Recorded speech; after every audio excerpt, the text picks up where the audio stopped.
Okay, it is 7 o'clock and we are going to start. Thank you so much for joining us the last Saturday of the month. If it's happening, it's always happening at Odyssey.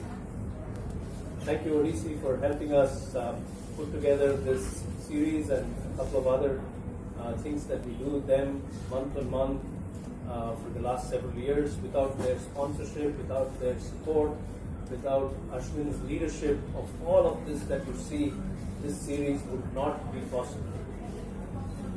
As we settle in, and I'm still seeing some people walk in, let me take a few minutes to introduce ourselves and why we do the series. There are some people here who are new, so those who are regulars, please bear with me as I do the introduction. So over there is Vaani, my soulmate, and she and I are the happynesswalas.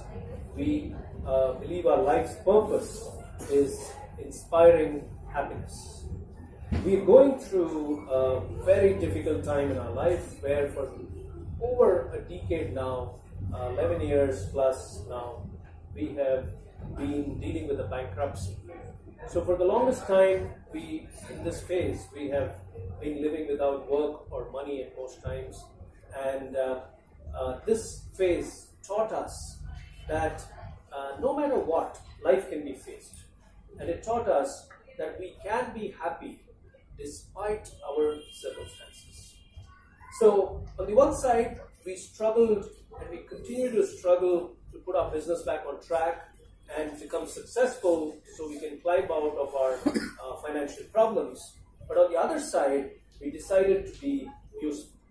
We said, hey, we've learned so much from this dark phase in our life. How about sharing a lot of this with people around us? And that prompted me to write my book, Fall Like a Rose Petal, which came out in 2014. This is the story of our life, of the lessons we have learned to be happy and content while living without money. And the book, when it came out, completely changed our life. It made us look at life from a different perspective. We started getting invited to deliver talks. People started approaching us for perspectives and lessons on life itself, how to face a difficult situation in life. I was writing my blog, and many people reached out to me. I still write a blog where I share life lessons almost every day. And people reached out and shared their stories, and life suddenly became very, very meaningful. We retooled our business model, and the earlier company that we were running had gone bankrupt and therefore defunct. But we retooled our business model, and we now run a small boutique workplace happiness firm called AV Initiatives. And during this time, we also started public conversations like this one in the public realm, where we started inviting guests and explored their own journeys of finding happiness, meaning, and purpose in life. And it's been magical, I tell you. It's been 11 years. The first couple of years were spent in complete darkness, and the next couple of years were spent in trying to understand what we could do with this darkness. In the last 5-6 years, we have seen so much light from within us. And today happens to be the 99th conversation in a series of conversations that we've been doing for the last several years now, 5 years now. And the 100th conversation is coming up next month on 13th of April. So those of you who would like to be part of it, please do join us on 13th April. I'll talk about it when we close one more time. So it's been very, very, very meaningful. And this particular series, Bliss Catchers, was the first series that we started in January 2015. And this series primarily focuses on the philosophy of Joseph Campbell, the American author and ecologist. Campbell said that if you follow your bliss, doors will open, and only you will be able to see those doors. He said, when you follow your bliss, when you follow what you love doing in life, you're putting yourself on a track that always existed. And you find the track when you start connecting with the universal energy. And he said, when you are on the track, you come alive. Then the doors open. The others may see walls, but you see the doors open for you. And this has happened for Vaani and me time and again, and for all our guests that we bring in this series. Let me give you an example. Last time I talked about one of our Bliss catchers, Ramnath Chandrasekhar, and his journey. But today let me talk about another Bliss catcher, because I want to explain to you, what does coming alive really mean? What do you mean when you follow your bliss, you come alive? So this is the story of a Bliss catcher who was in our 2017 season in June. Her name is Liz Thornton. Liz walked out of an unhappy marriage and a completely boring, claustrophobic, devastating job, as she calls it, a corporate job. And she traveled for 90 days on a backpack, drawing on her PF savings, and covered 11 countries. When she came back, she was a different person. And she said, I can't go back and either find someone to live with or find a job to earn a living. So what did she do? She said she had never surfed in her life before, as in surfed the oceans. Okay? And she decided to go to Mahabalipuram and learn surfing. The first day that she was there, she found it amazing and she decided to stay there. So for the last few years, she's living in Mahabalipuram. She runs a small kitchen called Ellie's Kitchen, which is a cafe, and she lives a beautiful life. She works very hard for 10 months of the year. She cooks meals, she serves them herself, but come April and May, no matter what force on the earth prevents her, she takes off to travel the world. So in the year that she was on our show, I remember she went to New Zealand and Australia. Last year, she was traveling to Indonesia. And this year, for another reason, I was messaging her a couple of days ago, and she says, Avis, I'm so excited, I'm going to Goa, and I'm going to Nepal, and I'm going to Bhutan. And when is she leaving? Tomorrow, because it's March 31. And April and May, no matter how big the business is, it closes down, allowing her to travel. So her model of travel is, she travels and cooks meals for people in exchange for stay. And she funds herself that way. She says, life is so beautiful. I feel alive every single day. That's what feeling alive really is all about. That is what following your bliss is all about. I think we are all stuck in this definition that we must earn a living, we must save money, we must provide, and someday we should go do what we love doing. And all our bliss catchers repeatedly demolish that definition. And today, I think, if I counted right, we will be having bliss catchers number 92 and 93 this evening with us. So that's the number of people that have come forward month on month and demolished this thing. So the beauty of following your bliss is that you are happy despite the circumstances. The challenges may be there, but many times when you're not doing what you love doing and you're dealing with challenges, they become that much more difficult to deal with. The format for our conversation is it's a 90-minute conversation between me and my guests, and I'm going to introduce them very quickly. And at a couple of points during the conversation, we will have interesting questions for you in the audience about their journey, and you get to win this beautiful mug if you answer right. Yeah, I can see a lot of people smiling. I'm told coffee tastes particularly very good. I haven't tried beer, but I'm sure it should taste as well, good as well. And then towards the end of the conversation, we will have a couple of questions from my guests to you, trivia questions. So if you answer that, you get to win the mugs. So all the way through till 8:30, we have 4 mugs going away this evening. That brings me to this evening's edition of Bliss Catchers, which is two of our wonderful, wonderful guests. I'm particularly very excited because where will you find somebody who loves numbers other than SRK? And where will you find a banker turned carpenter other than Vinay? Let me introduce these two gentlemen to you the way I know them, the way Vaani and I got acquainted with them.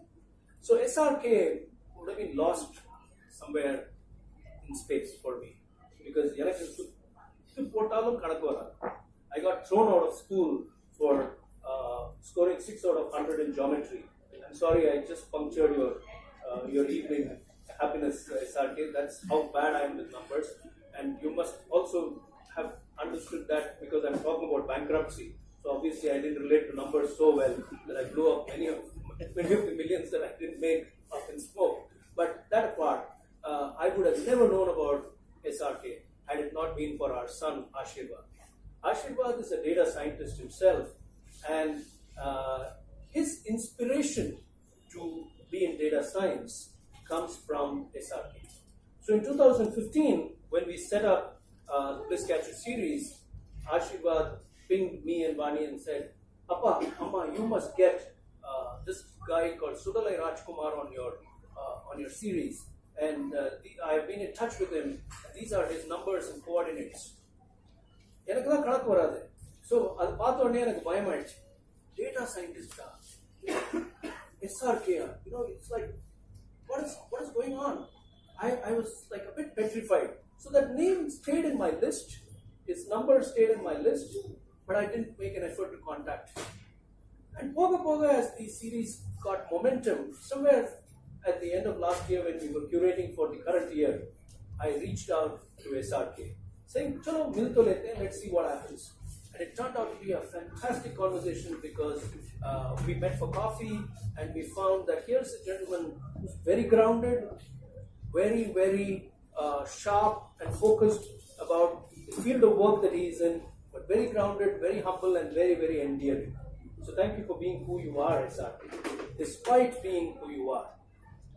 Who is SRK? He's called the SRK of Data Science. Okay, and just to put that in perspective for all of you, let me tell you that there is a platform managed by Google called Kaggle, and that platform is for data scientists to come together to discuss, to participate in competitions, to solve problems that confront the world. And SRK is ranked number 1 in the kernel, as a kernel Grandmaster on that. That rank 1 is among 89,000 people, okay, 89,000 ranks. Okay, he is a competition Grandmaster. He's currently ranked 155 among 1 lakh people. Okay, and his highest rank there has been 13.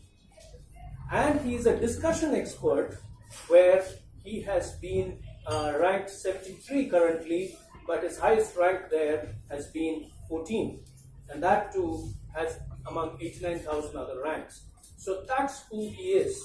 He is an expert in the space, and Ashirvad keeps telling us, SRK, that he and many people in the data science world look at you as a demigod. Okay?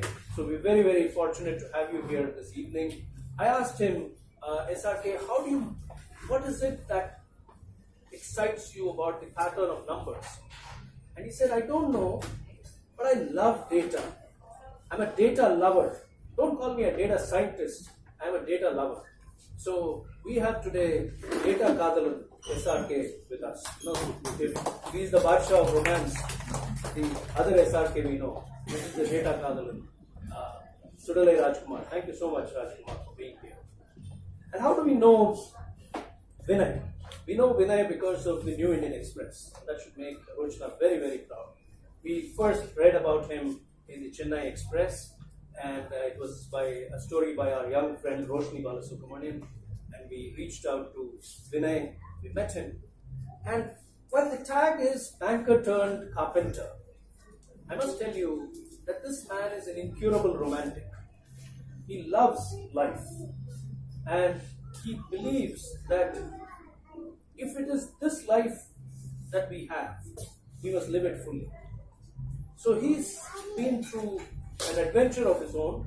And today he's going to share that journey with us. He's had the courage to quit the banking sector after almost 28 years. A cycle rally that he took from Kashmir to Kanyakumari gave him the insight, the courage, and the determination to follow his bliss. And he felt that it should not be postponed anymore, because we should not postpone that what makes us happy. And that's why he is here with us today. He runs his own studio, his boutique studio, where he does workshops and handcrafts orders from customers in wood. This is his calling card. Okay? This is his calling card. Now, a calling card is another name for a business card, but in his case, it's made of wood, handcrafted by him. So it's a true your calling card of his from him before you leave this evening. But I am delighted that both of my guests today have something else in common. Both of them have, in their own spaces, demonstrated that they could have been doing something else. For example, I forgot to mention that SRK did mechanical engineering, and he was invited to join L&T, but he chose not to go to L&T, but went to a data analytics firm called Global Analytics. So it was a conscious choice. Again, Vinay could have stayed in banking, retired in banking, but he said, this is one life and let me make this move away and do what I love doing. So both of them bring that perspective to today's conversation. I'm delighted to have both of them here. So may I invite both of you gentlemen, please join me here, SRK and Vinay. Give them a big round of applause. Thank you very much.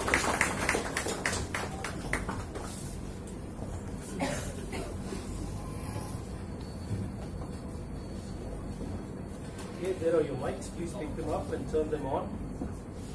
So as I said, we will have the quiz questions coming up at 2 points in the conversation, and I'll introduce you to the quiz questions and that segment when we get there. But for now, we'll get started with the conversation. Are you feeling good? Are you settled, both of you? Comfortable seats? Yeah. The only thing missing is beer, but we can make it without that for now. The bar stools always remind me of a different setting, so we'll make this a bar stool conversation minus the beer. So thank you for joining us. Let's get started. Let me start with Vinay. Let me start my conversation with you.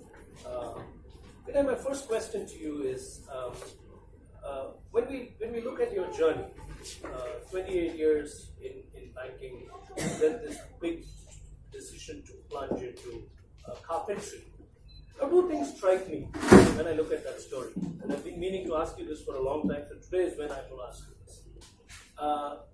What is it that's so magical about working with wood that excites you?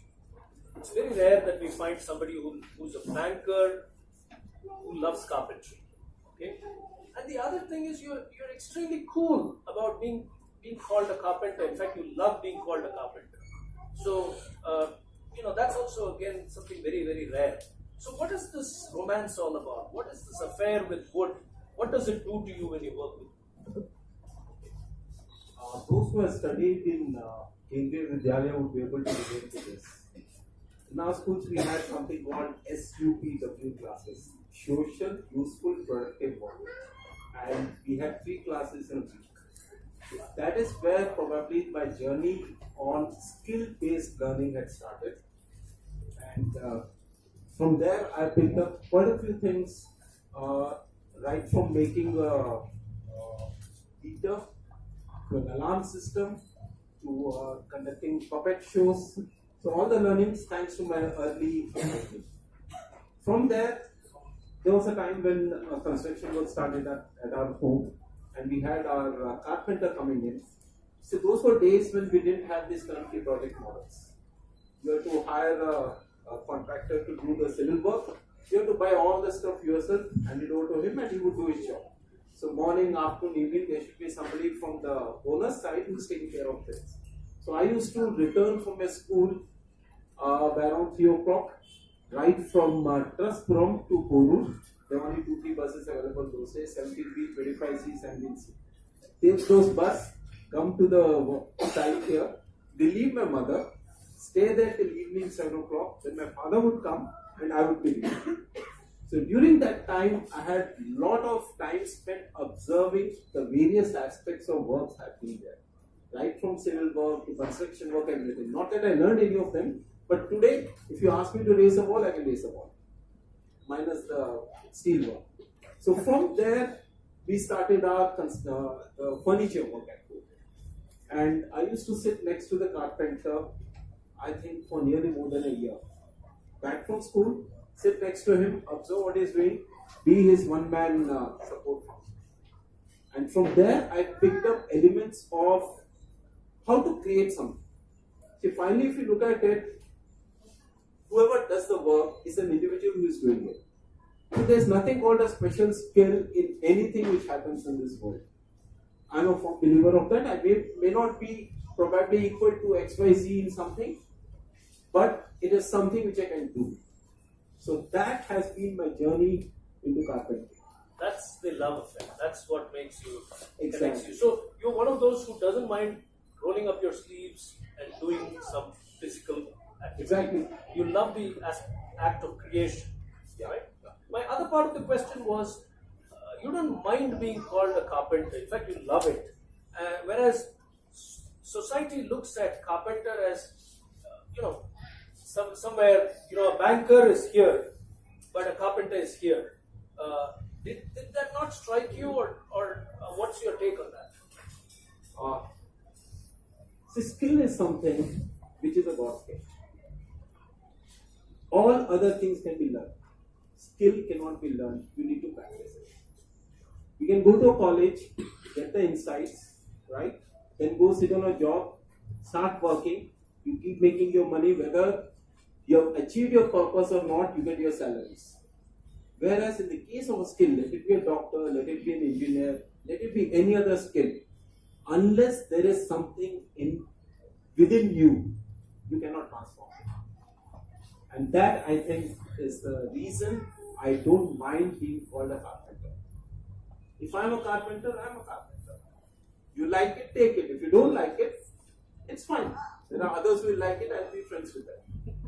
I'm so glad you talked about it. I think many of us confuse dignity of work with social labels.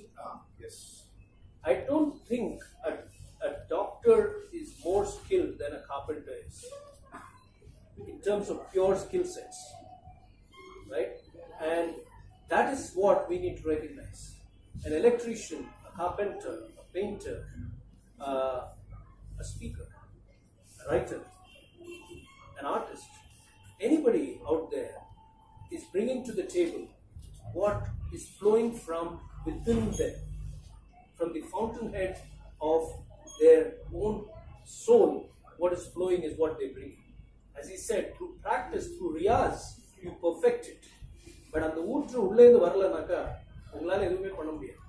அது வரக்கூடிய அந்த நண்பர் carpenter இருந்தா என்ன, that's the point he's making. And when you do that, something like, as we progress, I'm sure we'll touch upon it, something like carpentry in his case, or data science in his case, is something where you lose yourself, where you become immersed. And I'm sure, I talk about this to Vaani all the time. When she's cooking or when she's doing art, she's completely immersed. When I'm doing housekeeping, I love housekeeping. I love cleaning the surfaces at home, the toilets, the mirrors. I lose myself. Now, when you lose yourself in an activity, you become one with the universal energy at that time. And that is bliss. And there, bliss makes you walk 2 inches above the ground. There's great pride. There may be a lot of problems. There's great pride in doing that. That's what I'm picking up from what you just said. Do you agree with that? 100%. At this point, I want to add one more thing. I'm sorry I missed in this time, which it's a critical part of this journey. I left banking at my peak. So why what's important for people to know is, I've seen at least 9 out of 10 people in the after 45 leaving a job because of pressures. Not able to cope up with the current generation, so there was an indirect ease out. You'll all be surprised to know I quit in the year I got my promotion. From a vice president, I got promoted as senior vice president and 2 months as executive. Why? It is important to do something you love. When you stop, you come out of the previous thing at a high. Otherwise, the rest of the journey is going to be very, very taxing if you leave it when you're not at your best. Okay, that's one thing. That's a beautiful point. I'm glad you brought it up. I'm going to pick on that a little, down the line as we talk about that decision point once again. But it's an important point. You quit when you're at a peak so that you can have the energy to immerse yourself in what you love doing at a high. That's the point he's making. Beautiful. Let's go to that point of 1982, was it, when you were about 11 years old and the carpenter was working in your newly new home which was being constructed. When you sit back today and you reflect on that moment, okay, what are the top 3 or 4 qualities or learnings that you picked up from the way he was working? Maybe his work ethic, maybe his skill and his craft, which you feel have had a great bearing on your choice today. See, the carpenter, the guy who had come to our place, was from some village in Madurai. And our house was the first place where he came to Chennai to work. So the biggest learning was, no matter which place you are in, if you have the skill, you will be sought for. And he came into Chennai sometime, I think he was around 25 years of age. And today, after some 25 odd years, he owns a house in Koru. Both his children are educated, both independent, and he continues to be a carpenter. He continues to make his doors. So that has been one major learning from him to me. Second thing, is always a one-man show. He did not go on to hire some 100 people to achieve what he was trying to achieve. He said, if you are looking for happiness, try to manage as much as is sufficient for you. So for that, very important is for us to have a self-assessment on whether we are a need-based family or a want-based family. Lovely. There's a difference. If you're a want-based family, your exit will be always 1 year ahead. So if we were talking today, you will say next year I'm going to quit. If you're talking in 2020, we'll say in 2021 I'm going to quit. But if you're a need-based family, you're always deciding to quit. Shall I do it now? Shall I do it today? Am I late? So that is the other important learning which I got it looking at him the way he was managing himself. That's fantastic. Thank you for sharing that. I think I've talked about this before, but I'll say it nevertheless because it's striking me right now. The carpenter's model, and here the carpenter are 2 people. The carpenters are 2 people. One that he observed, and the one that is sitting in front of us. The carpenter model is really the Tirupati Balaji model. No branches. Everyone comes there. Okay? You want to visit Tirupati Balaji, you want to have a darshan, you got to go there. There are no branches. Right? So you become a subject matter expert. And by becoming that subject matter expert, you draw the world to you. All of us start with the earning a living circle. There are 3 circles in life. The earning a living circle is what we are trained to get into. When our children are young, we say, Allah padi so that you can get a job. Why? So that you can get a salary. So the earning a living circle is very important. The money circle. That's where all the concentration goes. But there's another circle, passion circle. And the 3rd circle is world-class excellence. When all 3 circles converge, that is where your bliss lies. So in his case, the passion, in the original Carpenter story, passion and world-class excellence in their own universe, they are best. And so when you are that way, the earning a living circle kicks in on its own. And that will come only when you are proficient with your craft. And you can be proficient with your craft only when you start doing it. If you sit and imagine that I'm stuck in the earning a living circle, you'll never move forward. So fantastic. Thank you, Vinay, for bringing up this point and helping me share it. Let's move to SRK's story and get started on his journey. So SRK, na sonna madri, my distance with math makes me ask this first question. Adle enna sir maths magic and beauty irukku? Why math? What is it that you find beautiful about the patterns of numbers that started you off on this journey? So right from your childhood to today. Thanks. Yeah. So basically, looking back and thinking back, I was drawn to math right from the early days. I don't know why or how. I don't have a clear answer even now. So, but the thing is, I always love to look at the numbers and see patterns in the numbers. So when I say math, it's not like a discrete math, like a calculus or Python. So I was more drawn towards pattern finding in numbers. Say if there are some numbers, if there are some numbers given, and if I want to find some pattern to it, so that's what I was kind of interested in. So which is more involved in puzzles kind of thing. So say given a question and you want to find some answers, there won't be a proper methodology of finding an answer to it. If I go through x plus y equal to z, so I will follow that formula and go to that final solution. That's not I used to. So I remember once I had a question, so I was attending some Olympiad or something. I don't have any proper math thing, but when I was attending that, I know the answer, but I don't know how to derive that. So I went from back and I went to the first, so and then I derived it. So that's how it's kind of and generally and there also plays a very important role by my teachers in my early stages, because I used to stay back after school as well, asking them some problems, because I want to solve some mathematical problems through numbers, but I don't have any methodology as such. So I'll just ask them problems, and then when they ask a question, I'll go back, sit through the classes. But my mind will be thinking about the problem. So the next day, I'll figure out the answer somehow. So yeah, so that's how it's been. So it's not describable. It's not describable in the truest sense. But yeah. there is some kind of a bonding there. So yeah, it's like a, as you say, it's more like a passion or like a bonding where I would love to do that. That's the reason I did that. Very interesting. You trigger in me a memory of something written by Rumi that I read. So many people who are regulars here know that I love Rumi.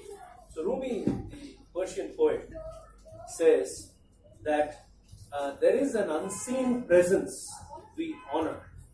There is an unseen presence that we honor that gives the gifts. No metaphor can describe it. I can't stop pointing to its beauty.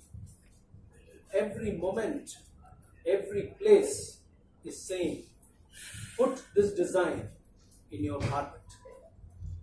There is ஒரு சக்தி இருக்கு, அதை புரிஞ்சுக்க முடியல. And அதுதான் நம்மளுக்கு எல்லா உலகத்தையே create பண்ணிருக்கு.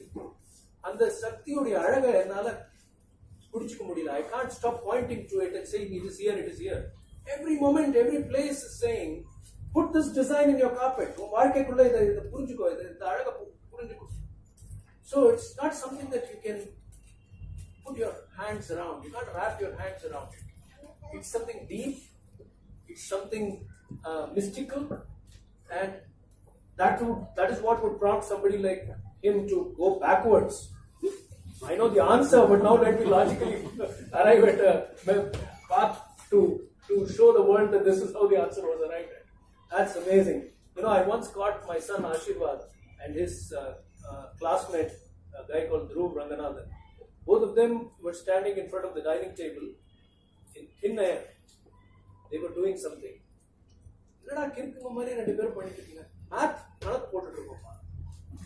And I was like, where are these genes coming from? Certainly not from me. So I can relate to what you just said, having seen my son do that. My next question to you is, but with such deep love for math, why did you move in the direction of mechanical engineering? That's part A of my question. And part B of my question is, when you move into mechanical engineering and you come out of college, PhD Tech, you get an offer from L&T, but you don't take it up and instead you go to global analytics. So obviously, this love for math, data was drawing you in another direction. So describe that process to us, that time in your life when A, you had to make a choice which you probably did not have made, right? And B, when you stepped out, you made a very clear choice that, hey, this is not what I want to do, I want to go here. So basically, like, looking at, like, say, for the first point, so as you said, like, when I was out of my school, I had no choice, because, like, I don't know about now, but at least at that time, like, when you come out of college, if you do, like, say, math, physics, chemistry, you go to engineering. That's the only option we have. And, like, say, I mean, I shouldn't blame my parents even for that, because, like, I come from Tuticorin, so probably that's not much exposure there as well. So what they need, what they know is, like, say, if you have to get a good earning, they will, naturally go to engineering. So that's how I got into mechanical engineering. So even I was very young, so I had no idea, like, what to do, how life will be and all those things. So I was naturally drawn to the engineering, and I was doing mechanical engineering. So that's part A of the question. So, like, say, coming to part B, so that's a tricky question. So I got a couple of offers. So one is from L&T, and the second one is from Global Analytics. Yeah, and obviously I need to tell that, like, say, I also have a 9 CGPA in my mechanical engineering. So, wow. So yeah, just to say that. So you are buddies. You are buddies. Chennai Master, you are buddies. The thing is, so the reason I told that is, like, because it's not that I know mechanical engineering, but I can just read my books 3 days before the exam and I can still get an exam. That's how education system. Okay, I don't want to blame it, but yeah, I'm just saying, like, it's not hard. So even if you see someone like who is very good at CGPA, it doesn't mean that I'm good at mechanical engineering. I scored 9 pointers, but I don't know anything even basic about mechanical engineering, to be very honest. So when I got a couple of offers, so I was thinking, like, say, okay, so anyhow, it doesn't matter, because, like, say, even I don't know anything in the, like, mechanical engineering, and, like, say, this is a new field and it looks very interesting, because when I researched about, say, analytics, so it's not even called data science or machine learning or artificial intelligence. So I got to know, like, say, okay, so people will generally look for, data. It's more related to data, and, like, people will look at numbers and do something from the numbers, and, like, say, and the main reason was, like, say, the interview was very interesting, because all they asked me was only puzzles and, like, aptitude and such kind of questions. So I was kind of more drawn towards the interview process in the first place, because, like, say, I loved the interview in the first place rather than the L&T. So I thought, okay, so probably, like, and thankfully the L&T's joining date was about, like, say, 1-2 months after the global analytics joining date. So I thought probably I should go explore, like, in these 2 months and see, like, if that really is good, and, like, say, if it really is interesting me, then probably I'll stay there. And that's how I joined global analytics. And then, like, say, at first I was put into software engineering, but then, like, I look for the works that the other people are doing in the analytics team, like, say, how, so it's a more of a finance domain, so, like, say, how they use data to come up with several decisions. So I got interested in it, and I stayed there. That was the time when you encountered, or you were introduced to Kaggle as well, right? You got 2013, around that time is when, right, you connected with Kaggle as a platform. That's right, yeah. Right?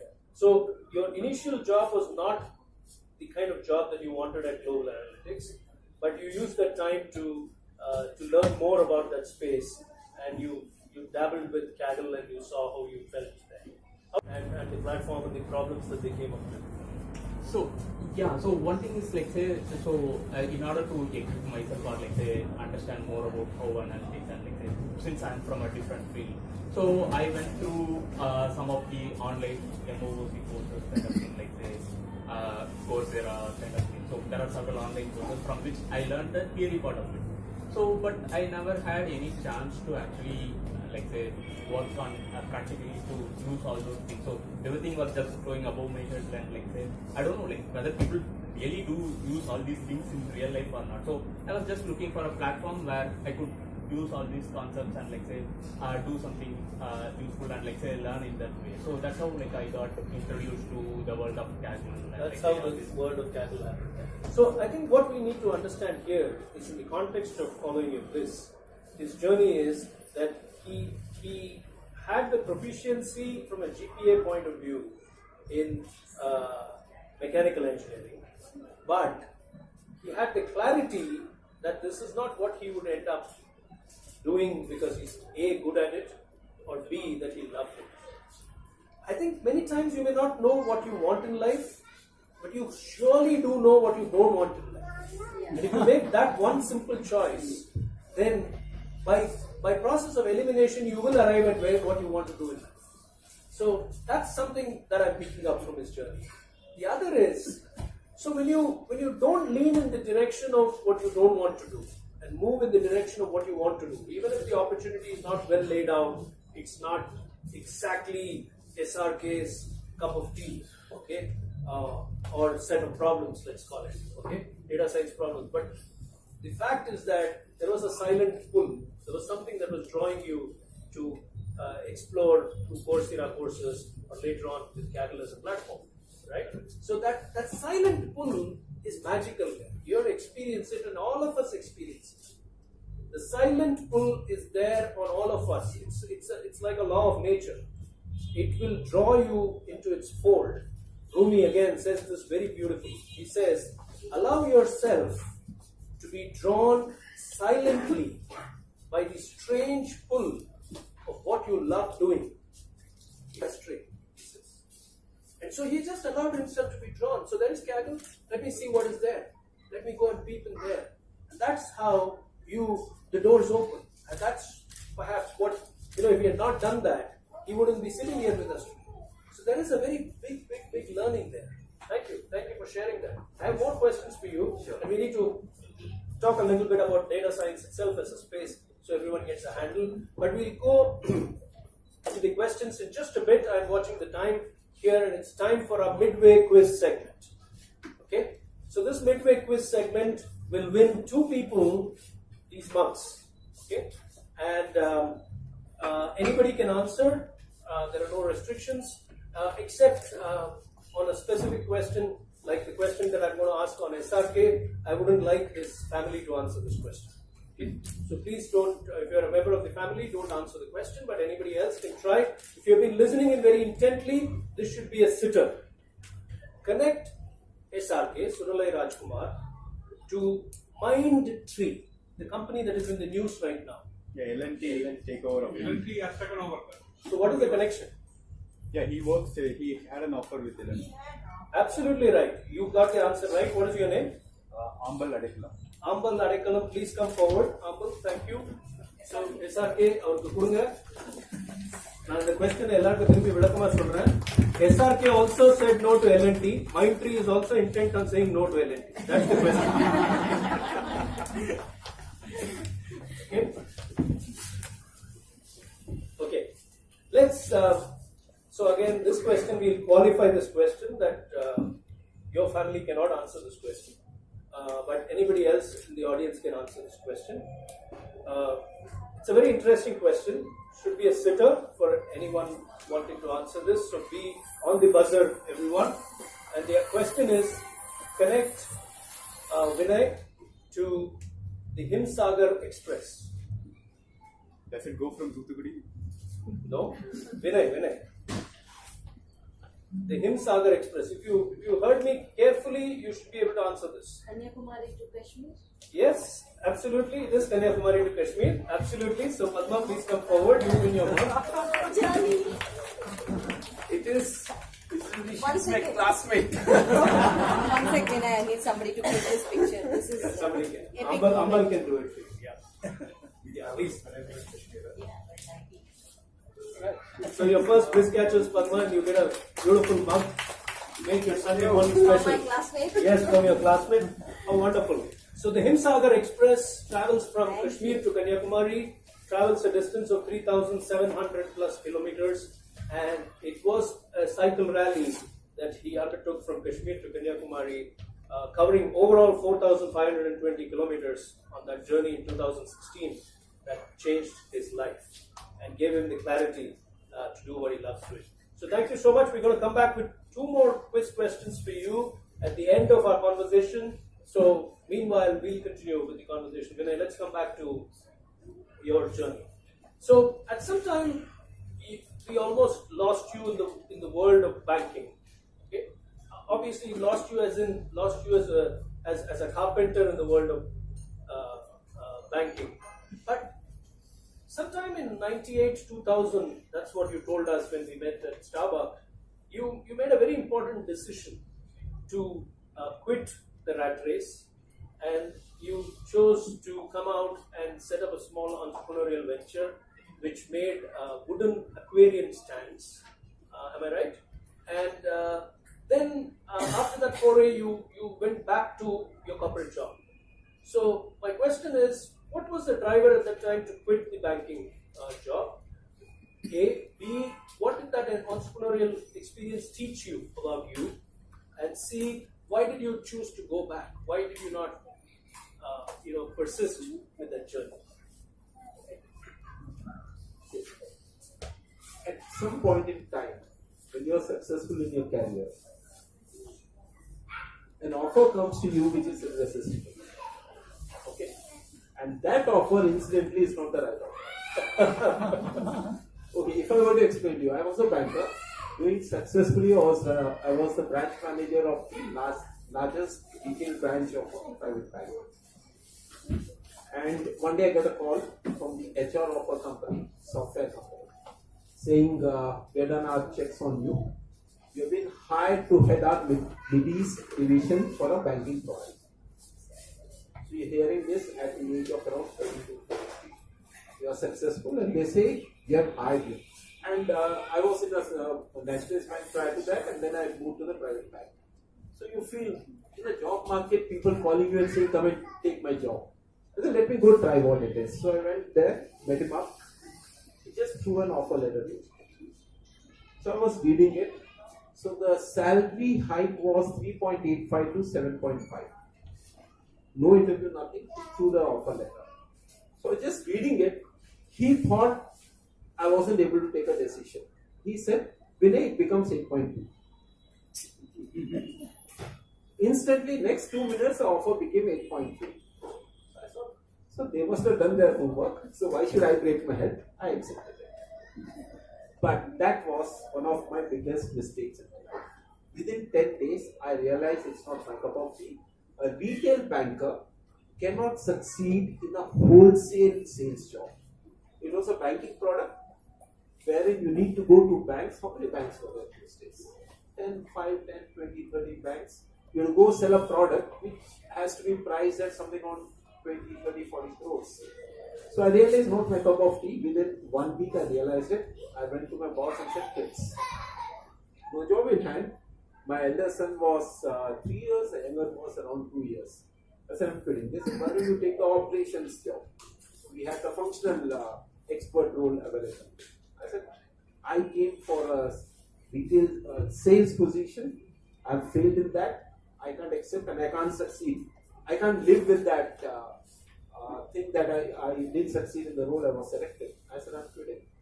I quit my job, came back to Chennai. 2 kids, 0 savings, nothing. Parents were there, they had the house, everything. But I had nothing on me. What do? I had an aquarium at home in Delhi. So I said, okay, let me make aquariums. And that's how my journey for aquarium started. I said, I have to be different again. So then I had a lot of liking for pine wood. So I started making aquarium covers and stands using pine wood. And that journey continues even today. All my furniture today is made up of pine. I have a lot of liking to that, so I do that. But why did you leave that and go back to the corporate sector? Yes. Okay. Around a year I did that. I was doing successfully. I had 4 people working for me. I had my wooden brochure lying in every aquarium shop in Chennai. So any person walking to the shop saying I want a stand, my design should be shown and I would get an order. Bang over the phone and within 3 days book got delivered. And one fine day my mother picks up a phone from a consultant.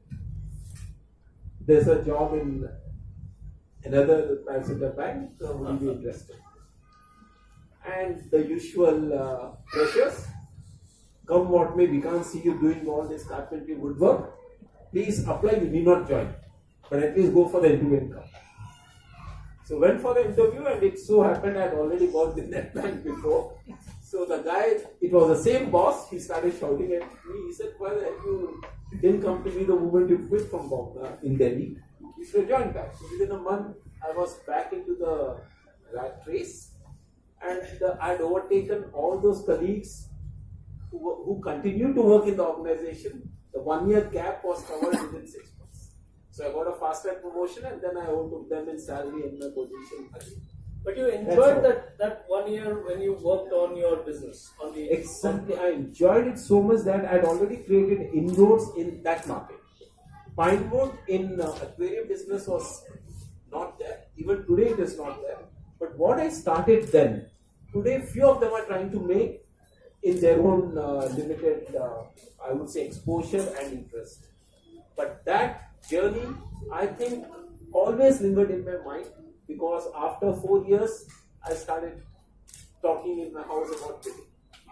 So we'll come to that. That's my next question. But what I'm wanting to amplify here is that there are no right decisions or wrong decisions in life. We have to understand. At every point in life, there will be a crossroad. There will be 2 ways ahead of us. And each way will take us to an event, to an experience, and to a learning. Now, you can always say that, I wish I had taken the other road. You can always say that. But what's the use? You can only travel on one road at a time. You can't travel on 2 roads at the same time. So, the best way to look at life is the way he's able to laugh at it right now. I'm sure it must have had his own upheavals and his own thoughts might have been tossing up and down, but today he's able to look back on that experience and say it was a very, very rewarding, enriching experience. And I'm going to ask you my next question. So you go back to the banking space and then almost 15 years later, you quit and you go on the cycle rally that gives you a completely different perspective of life, right? So my question is, what changed in those 15 years? And you're actually beginning to say that no, around the 4th, 5th year itself, I was reaching to come back. So what finally helped you decide that, hey, let me quit? And why did you go on that cycle rally? And what did that rally teach you about it? Cycle rally was something which was part of my fitness job. I moved to Bombay to head a particular couple of divisions there. So as part of that, I had a lot of free time. I didn't move my family to Bombay. They continued to be in Chennai. I used to sit out of Chennai for 10 days in a month. So my organization has given me that leeway. So what do I do for the 20 days in Bombay? So I started on trekking, started on marathon running, and one 5-day cycle. So, but of all the 3, something which gave lasting satisfaction was only cycling. You could sit on your cycle, just go in any direction, and believe me, all your thoughts will get nullified, and you are on the road. That's it. Nothing else. Even today, after nearly 9 years of cycling, I find the same bliss when I'm on myself. So since that journey had started for nearly 6 years before I did the quits, there was an opportunity which came my way to participate in a group. This was a cycle rally initiated by Rotary, one of the Rotary clubs in Chennai, and they were celebrating 100 years of Rotary and wanted to link it up with some social cause. the cost being such high. So I found it interesting, but I realized that I don't have 1 month to spare. What do I do? So then I decided I will pay. Wow. Very courageous. See, for taking any decision, there has to be a point, right? I just can't. I wasn't able to convince my parents saying that I want to go. I want to pitch. What am I going to do? I'm going to start carpentry. Not that convincing. So it's still a slightly close-knit family where for certain decision I listen to my parents. Okay, so I couldn't take that call. But the moment this cycle rally thing got formalized, I decided I'm going to use this as the And so the cycle rally gave you that important platform where you could detach from the banking career. exactly. So this is something very important. The cycle rally is his story. In all our lives, that pit stop will come, that invitation will come, that cycle rally will come. And again, we have two choices. Either we can go on that cycle rally, metaphorically, or not. And if you go, there are different outcomes. If you don't go, there are different outcomes. That's when you have to realize the value of that metaphorical cycle rally. This is like climbing on the wall of your life and being a fly to your life. Have you ever tried it? Sit quietly in one place and climb on the wall of your life. Okay, so this is your life, and this is your wall. Climb on it, become a fly, and observe your life.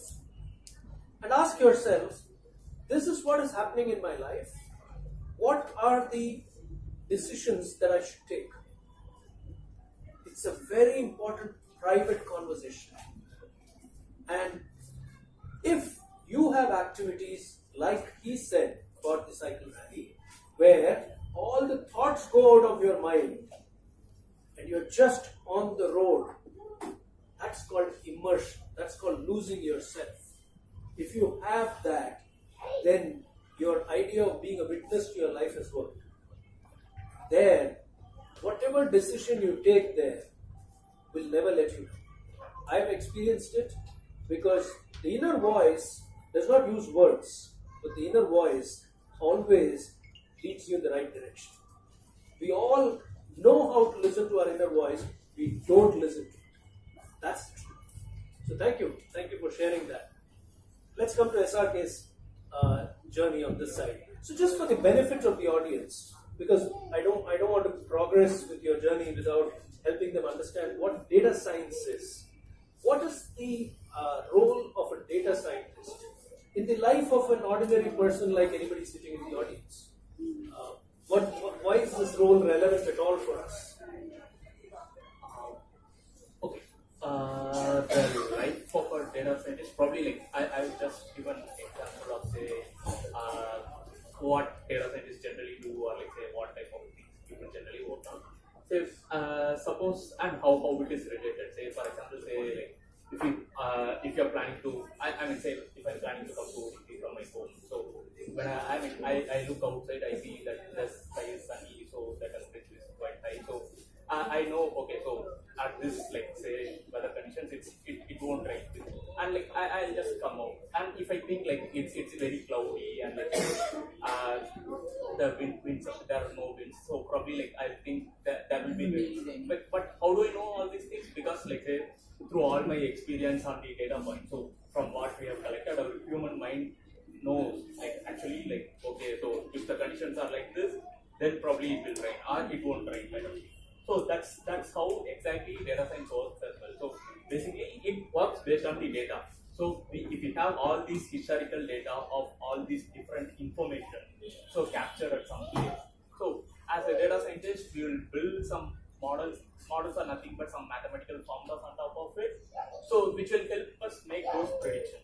So which we human beings like say can do for like simple things by our inherent nature. So for more complex things, so like say if it involves hundreds of different parameters or variables, then like that's what data scientists deal with in most of their day-to-day life. So can a data scientist, for example, take something like taking your own example of rainfall. Take rainfall over the last 50 to 100 years, and predict with certain hope of accuracy about how things are going to pan out? That's right. Yeah. So, but say like so that would involve a lot more other parameters as well. Say not just like probably the number of trees in the city, or like say the number of cars in the city. So even whatever things that could be related to the rainfall. So if we have the information on all those things put together, so we could potentially build a very strong mathematical model which data scientists use to solve. So using that, the predictions can be made. So this could be applicable for different scenarios. So like say even when we go to Amazon, we know we see that the person who has purchased this also, the recommendations that come out there. It's a work of a data scientist. So if we go to LinkedIn, let's say, or Facebook, or any social media platform, so all these friend suggestions that come up. So that's you do data science, because through the data So take available data and using theories of probability and maths to come up with some business solutions that's useful both for the businesses as well as for the people. Interesting. So if I get unwanted friend suggestions, I must blame a data scientist. That's it. Okay. No, I was just kidding. Yeah, that's absolutely true. Okay. Let me ask you. So how did you? What was your journey like to get into the space of data science, self-taught to the most extent, doing programs online, and becoming this Grandmaster on Kaggle, right? How was that journey? Tell us about that journey. What kind of problems did you specifically have to crack? Some of the examples if you can give us. Yeah. Okay. So basically, like say in the day-to-day job, so it was more like a financial institution. So ultimately, I end up building, like say, some same kind of models again and again and again. So it was kind of boring, I would say, because like say I didn't get a chance to work on multiple different problems and like say what other things people are working on. So that's how I started this Kaggle, and like say also for the learning experience. So actually, this rainfall prediction which you are talking, so that was a competition on Kaggle as well. So oh, really? Okay, interesting. Competition on Kaggle, like where myself and one more friend, like we partnered together and solved that problem. So that's that. I mean, in that problem we got second place, if I remember correctly. So wow. So that was one of the problems. So and like say there were multiple different problems of it. Okay, so I solved around 100 plus different problems from different domains. I heard you did something on diabetic retinopathy. That's right. So basically, like say, using the images of the retinal scan, so like identify whether the person has a diabetic retinopathy or not. So you wrote a formula that could predict that. Okay. So yeah, not really a simple formula, but yes, a program or a code like wow. Multiple lines that actually cracked it. So it's not like it's not A plus B. because it's more complex. So we need to do it. So how did you manage this? What was your feeling when you are keeping a day job? You have a family to run, and you have the pulls and pressures of living in a large city and going to work, coming back, commute, and all that. How did you create the time?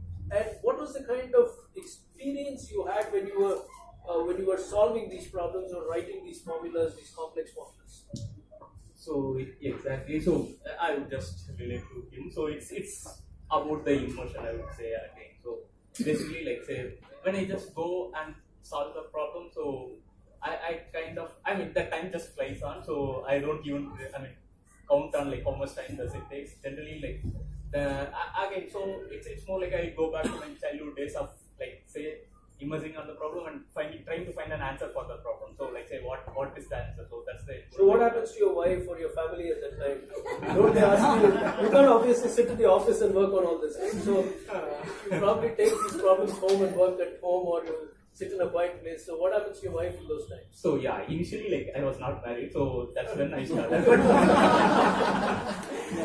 But then later on, so thankfully I got a cab when she went to her hometown for I have a twin, so she went there for, and since it was twin, so she was there for about more than a year. So I got a nice break during that time to some time. Rajeshwari, I hope she's somewhere here. She's with the kids, so I'm sure she's going to, you're going to have a different problem to solve back on this question. Okay, so, but you enjoyed the process. You found it very immersive. That's right. Yeah. So that's So usually it takes about 4 or 5 years on an average daily, and it took me about 2 to 3 years to become a grandmaster. So it's Wow. And you have a vision to be a number one competition. not. Oh, okay. So not really vision. So it's about the journey. I would say. So like say, It's still the journey. I just love solving the problem. So like say.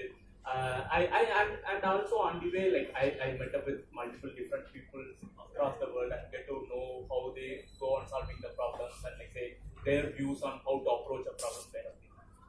So that's what was more interesting to me. So whenever I get a chance, like I try to team up with people from different countries across the world to learn from them. So it's more about solving the problem and finding the answer. So that's See the key words. Remember, we are talking to a data scientist. We're not talking to a poet.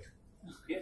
So the key words we must pick up are immersion, time flying, the process, the journey. These are the key words. And he's not looking at the reward. He's not looking at the outcome. He's looking at what is happening to him when he's doing that. He's excited with the journey. And that is the beauty of following your bliss. You can't put it in words. The closest I can come is அதுக்கு ஒரு ரசனை இருக்கு நமக்குள்ள ஒரு again Rumi, he says when you operate from your soul, when you do things from your soul, you will feel a river moving within you, a joy moving within you. That's what I'm able to connect. You can't describe it. There are no words that you can put there, so thank you for sharing that.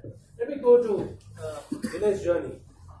Vinay, so after the cycle rally, you take a very momentous decision to set up Manes, your boutique studio. Now, as much as Manes is a passionate endeavor, okay, we'll come to that part in a bit. But first, let me ask you, how do you convince your family that, hey, let's go do this? There must have been some practical conversations. How much money is there? How much money can be brought to the table every month? How did those conversations happen? Who did you have those conversations with? I would like to ask a question to the audience. How much money do you think I should have kept with me to take this decision? You need to hold it Hello. Yeah. How much money you think I would have kept in my kitty before taking this decision? At least 6 months salary minimum. Let's quantify it. 3.48 lakhs.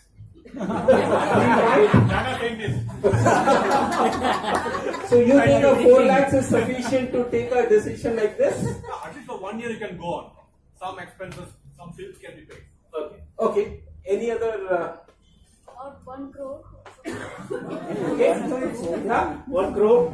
See again. Why I ask this question is every individual's needs and wants are different. I may have a monthly expense, fixed expense of 50k. Another person may have 10k. Both may be leading a similar lifestyle, but one person is good at managing his finances, other is not. So the biggest decision you need to take is, under your given circumstances, what decision I took, under my way of living, how much money I needed. How much money was there in the bank? How many days I could sustain, allowing my family to lead the same life they were leading or probably slightly lesser.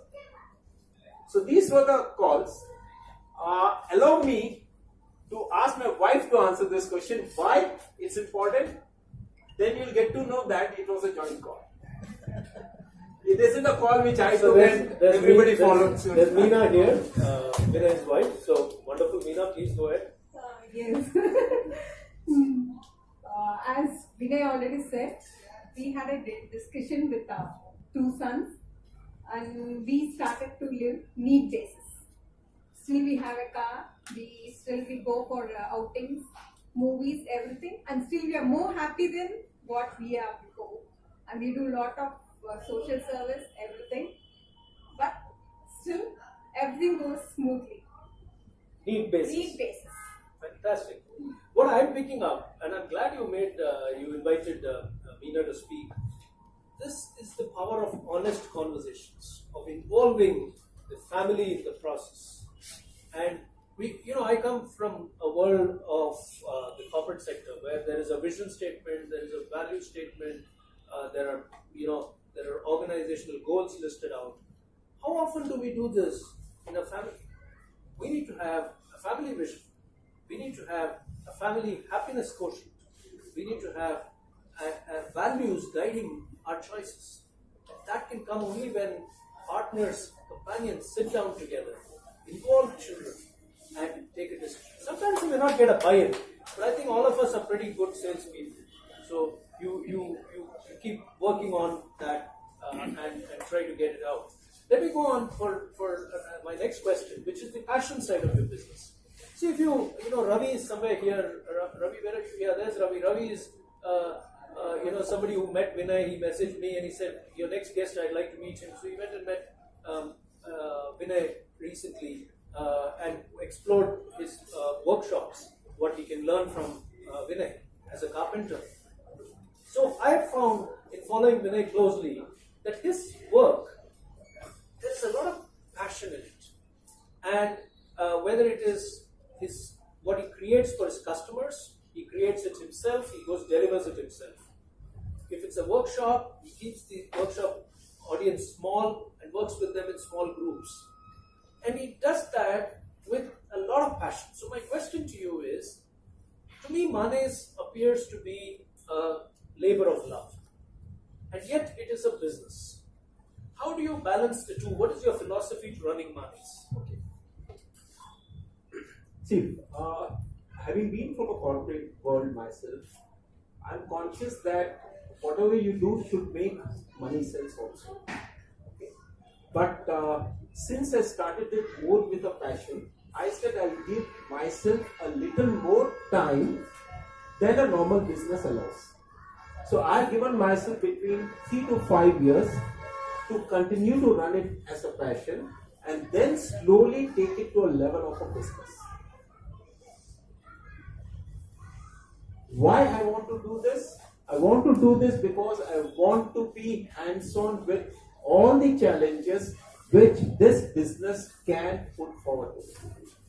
I do not want to, I would say, indulge in a manner that I start feeling probably staying in my corporate life would have been better. No. Till date, I haven't touched my monthly salary. What I was making in the corporate life, I haven't touched even in 2 full years. But that's a conscious call, and believe me, every business can give the kind of returns you have fixed for yourself. If I wanted, it will be. I have already done 200 GST billed deliveries, so I can easily say I've done 500 products. But what I'm claiming is I have paid taxes to the government. I have made 200 billed products till date alone. For a small period, I had another helper. Then I realized it doesn't make sense. It was eating into my happiness. So I eased them out. So today it's only me and one guy here. Ravi was saying, yes, the other guy. But the model is sustainable. So why I'm sharing this is, whatever be your passion, you please get into that, and it will definitely be rewarding and giving you the returns which are required for you to lead a better life than before. Any business, whatever it is, has the money. Fantastic. Passion delivers profits if you keep happiness in focus and not money in focus. Keep the money there, it's important, but focus on what gives you joy and focus on it. Keep it a very mean structure and invest in it. Invest your heart, your soul in it, and don't think of ramping up unless you are completely ready for it. So I like that approach. Very, very steady, very focused approach. Fantastic, and I'm glad you talked about it, Vinay, because often in the past we've had people who tell us that, but then following your bliss means you have to make many sacrifices. You are not going to be able to enjoy everything in life. And I think this couple also has the right approach. Are we need-based or are we want-based? If we are need-based, we can pull it off. Amazing insight. Amazing. Thank you. And thank you, Meena, for sharing that as well. I'm going to go to my last set of questions. So we keep this very sharp and focused so we can get them fast, and then we'll go to the quiz segment. So SRK, my question for you is, did data science find you, or did you find data science? I don't know what it to be very honest. I think okay, so I think it's a both ways probably. So and so I would have gotten lost at any point of time in my life. So wanting to go there, right? So putting that way, like say data science come and like say It found you. Yeah. And in another way, so I always have a great phone number. So Good. Can you imagine doing anything else in your life than data science? now no. No, that's right. Now definitely no. No. So, I don't. I'm glad we're talking about this. So the learning here is that if you are very clear that this is what is going to give you joy, it will find you. What you want is also wanting you. This is the magic of life. This is the beauty of life. Question for you. Quick question for you. Look at your life today, and look at the life that you were having as a corporate executive. You were probably, stressed like anybody else in the corporate jobs will be. Or anybody out there can relate to this question because you keep 14-hour, 18-hour days, 5 days, 6 days, and all of that. But what is surprising is, despite being almost a single person operation, your boutique studio on AVIS, you have time for cycling, you have time for cooking, you have time for doing all the interesting things which Meena talked about as a family. So, what's the secret here? What happens when you follow your bliss? Bliss itself is the reason and start of it. See, for example, last 2 days I was working on something, a delivery which needs to be completed. So it involved packing and other stuff. Just it's 3 days since I did something. And since morning I had to visit a laser cutting guy to complete some pending work. I realized even today I haven't made anything. I had come back at 1, I went to my workshop, finished one book stand in 3 hours. Then normally I sleep in the afternoon. Today I didn't go for sleep because I had to get ready to come here. So in 3 hours I finished one product, give the relief, and then I said, okay, I have done my business. So that is what doing things which you love to do brings. Tomorrow I am going to go on a cycle ride again. There is a set of doctors from a hospital who have asked me to help them organize a ride. I've been doing this for the past 3 Sundays. So tomorrow morning I will be there by 5 o'clock. After everybody finishes by around 9:30, I'll be back home. It's a 6 days a week has been tight. Tomorrow I'll go cycling, evening I may do something else. But I'm again ready next day. And I think this journey wasn't possible in the corporate life for me. I don't know, many might be enjoying it, many still enjoy corporate life. I have no regrets about that aspect of life because, to be very frank, it is the 28 years of corporate life which gave me the financial stability to take this decision. The difference is how early you are able to take the decision. Could I have taken this decision 5 years ahead? As I said, I took a decision once when I didn't have money. But after 5 years, the moment I started making this conscious call, I said, now let me start saving. So next 5 years, I was on a saving spree. You'll be surprised. I was saving 28% of my basic pay as PF. The maximum permitted by law. To fund this. To fund this part. Basically to fund my savings. Right. Beautiful. So the big takeaway there is that happiness, bliss, works. It works big time. What is, we often talk about high performance in sport, we talk about high performance in corporate life, in working life, but have you ever thought about high performance in life? It is a limited period offer, it's going to perish soon, you don't know when it is going to perish.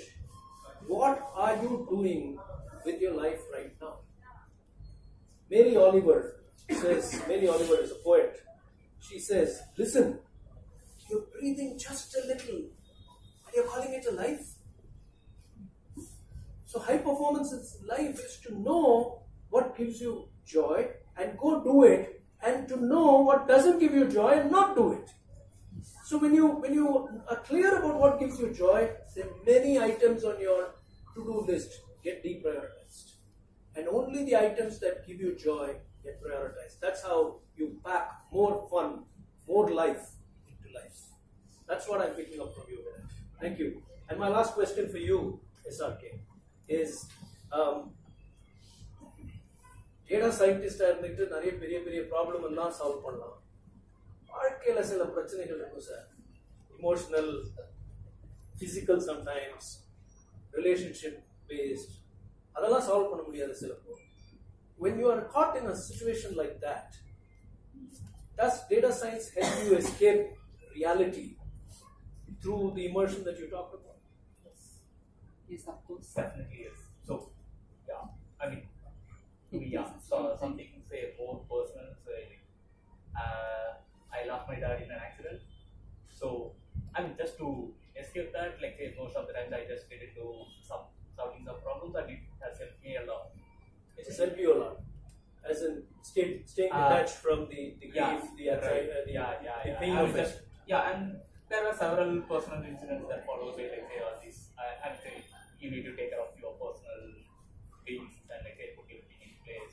So when you want some time for you to be, like say, to go back to all these other things and like say just feel something that you love. So that's I mean that's something like which I found in Kaggle when I did that. So it It does work. That's again his idea of happiness.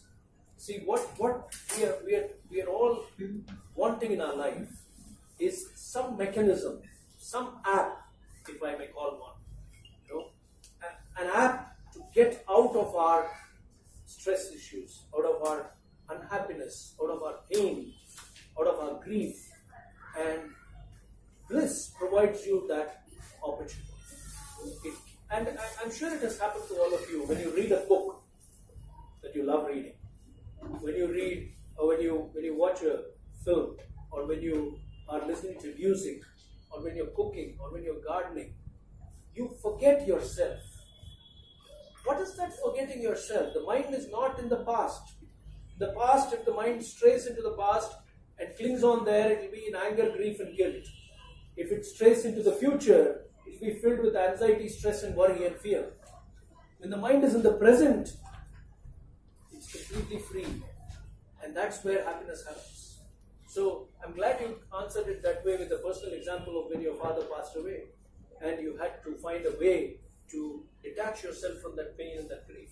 And that's the role of this. Now just imagine if you could do this all your life. And that's what I'm picking up from this conversation. We are at a very critical point where we must ask the quick quiz questions, give away the mugs, and do a quick wrap. It's been a fascinating conversation. I'll come back to the wrap, but let's go for the quiz questions. SRK, you first. So say like this is more like prediction since I'm a data scientist. So say in 2010 during Football World Cup there was an octopus, so which got most of the predictions right. So what is the name of that octopus? Paul, yes. Yeah, Yes, come forward. What a jump, Ramnath. So Ramnath is a Bliss catcher also. He's a conservation educator. He's a Bliss catcher. He's been there in July 2017 show. Thank you, Ram. Thank you. Look at the way he jumped. Paul. So the answer is Paul. Paul was the octopus that predicted all the results right. Yeah. Most of them right. Okay. Did you all of it right. No, all of it right. All of it right. Okay. Is that right? Vinay, your question, please. So there will be a little practical question. Do you think making furniture is easy or difficult? Neither, but if you have a passion, it's easy. It's difficult. What kind of difficult? I think very easy. So this is a subjective question. If you enjoy doing it, Choice it's out easy. there. I need an answer for that. Easy? Why? you know what you're going to do and you love doing it, then it must be easy. Only if you don't know how to do something, you find it difficult. And also you involve yourself. That's what I said. If you have a passion, it will So be who are very you easy. giving it to? Wait. The gentleman. It is easy because easy chair is made out of furniture. Thank you, Ramesh. Chandramani, please come forward. So you're giving it to Chandramani. Okay, why I asked this question was primarily after this NAS conversation. What I want each of you to go back home with is, next time there is a need to make a furniture, you should say, I am going to try to make it. Okay. And reality is, it is that easy. Easy, sir. That's nice. It is Thank you. Okay. Okay, fantastic. We come to that point where we have to give our two Bliss catchers their trophies, their coveted trophies. So, may I first give away the trophy to SRK here?